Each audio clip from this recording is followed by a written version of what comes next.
Hi guys, welcome back to my channel Afreena's vlog. ഇന്ന് നമുക്ക് കുക്കറിൽ എങ്ങനെയാണ് വളരെ എളുപ്പത്തിൽ നെയ്ച്ചോറ് തയ്യാറാക്കുന്നത് നോക്കാം. അപ്പോൾ നമുക്ക് ഫസ്റ്റ് അരി അളന്നെടുക്കാം കേട്ടോ. അപ്പോൾ ഞാനിപ്പോൾ ഒരു ബൗൾ വെച്ചിട്ടാണ് അളന്നെടുത്തേക്കുന്നത്. ഇതേ ബൗളിൽ തന്നെ 2 ബൗൾ വെള്ളം, അതായത് 1 കപ്പ് അരിക്ക് 2 കപ്പ് വെള്ളം എന്ന രീതിയിലാണ് നമ്മൾ ഒഴിച്ചു കൊടുക്കേണ്ടത്. അപ്പോൾ 2 ബൗൾ വെള്ളം അളന്ന് ഞാൻ കുക്കറിലേക്ക് ഒഴിച്ചു കൊടുത്തിട്ടുണ്ട്. ഇതിലേക്ക് നമുക്ക് ഉപ്പ് ചേർത്ത് കൊടുക്കാം.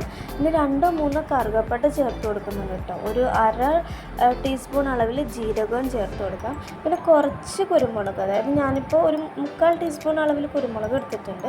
ഇനി 2-3 ഏലക്ക, അതേപോലെ തന്നെ 2-3 ഗ്രാമ്പൂവും ചേർത്ത് കൊടുക്കാം.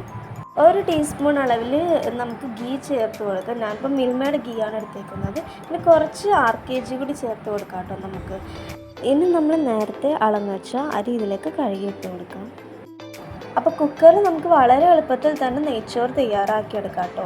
അപ്പോൾ അരിയൊക്കെ ഇട്ട് കൊടുത്തിട്ടുണ്ട്. ഇനി നമുക്ക് കുക്കർ അടച്ചിട്ട് 1 വിസിൽ മാത്രം മതി നമുക്കിത് വെന്ത് കിട്ടാനായിട്ട്. അപ്പോൾ ആ 1 വിസിലിന് വേണ്ടി നമുക്ക് വെയിറ്റ് ചെയ്യാം.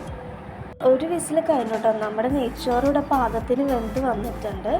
ഇനി ഞാനിത് ഒരു ചട്ടകം വെച്ചിട്ട് ഇങ്ങനെ ഒന്ന് ജസ്റ്റ് ഇതിൻ്റെ ആ ഒരു അറ്റകം ഒന്ന് ഇതാക്കി കൊടുക്കുന്നുണ്ട്. ഒട്ടിപ്പിടിച്ചിരിക്കുന്ന റൈസ് നമുക്ക് വേഗം എടുത്ത് മാറ്റാൻ വേണ്ടിയാണ് കേട്ടോ.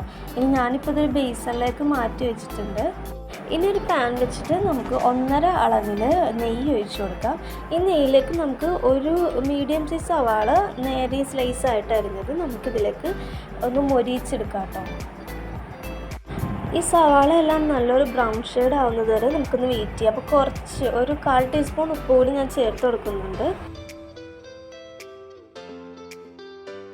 അപ്പോൾ സവാള നന്നായിട്ട് മൊരിഞ്ഞ് വന്നിട്ടുണ്ട്. ഞാനിപ്പോൾ ഇതൊരു സൈഡിലേക്ക് മാറ്റി വെച്ചേക്കാം കേട്ടോ. ഇനി നമുക്ക് കുറച്ച് ഉണക്കമുന്തിരിയും അതുപോലെ തന്നെ കാഷ്യൂം നമുക്ക് ഇതേപോലെ ഒന്ന് മൊരിയിച്ചെടുക്കാം.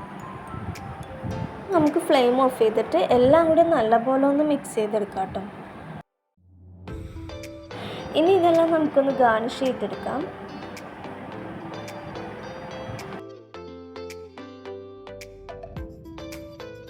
അപ്പോൾ ഇത്രയുള്ള നമ്മുടെ നെയ്ച്ചോറൂടെ റെഡി വന്നിട്ടുണ്ട്. അപ്പോൾ ഇന്നത്തെ എൻ്റെ വീഡിയോ ഇഷ്ടമായി ലൈക്ക് ചെയ്യാനും ഷെയർ ചെയ്യാനും ആരും മറക്കരുത് കേട്ടോ.